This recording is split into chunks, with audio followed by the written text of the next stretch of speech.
షాజహాన్ బాషా గారు. అధ్యక్ష, మదనపల్లి జిల్లా మద్రాసు రాష్ట్రంలో ఆ రోజు సెకండ్ అడ్మినిస్ట్రేటివ్ పాయింట్ కింద మదనపల్లి ఉండేది. 114 సంవత్సరాల కళ మన గౌరవ ముఖ్యమంత్రి గారు మదనపల్లికి జిల్లా ఇచ్చి మదనపల్లికి న్యాయం చేశారు.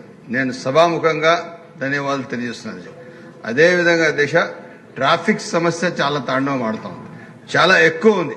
దానికి దాన్ని స్ట్రైట్నింగ్ చేయాలా, ట్రాఫిక్ కొంచెం రోడ్ వైడనింగ్ చేయాలా, దానికి తగు చర్యలు తీసుకోవాలని చెప్పి కోరుకుంటున్నాను. అదేవిధంగా మదనపల్లి వఫ్ ఆస్తులు గత ప్రభుత్వంలో 300 మంది పోలీసులు పెట్టి 100 షెడ్లు ఉంటే అరాచకంగా ఆ షెడ్లన్నీ తొలగించారు అధ్యక్ష. అసలు దానికి ఏం ప్రొసీజర్ ఏం ఫాలో చేయలేదు అధ్యక్ష. మొత్తం ప్రొసీజర్ ల్యాప్సెస్ పెట్టి అన్ని షెడ్లన్నీ తొలగించి దానికి ఒక పెద్ద దాంట్లో, అది కాకుండా ఒక 3 కోట్ల రూపాయలు ఫైన్ ఉన్న వఫ్ ఫండ్స్ కూడా మిస్యూజ్ జరిగింది సార్. దానిపైన ఒక ప్రత్యేక ఎంక్వైరీ వేయాలని చెప్పి వాళ్లపైన ఎవరైతే చట్టరీత్యా వాళ్ళు ఏదైనా చట్టం కింద పని చేయకుండా వాళ్ళు ఇష్టరాజ్యంగా పనిచేసిన అధికారులపైన కూడా చర్యలు తీసుకోవాలని చెప్పి సవినీని కోరుతున్నారు.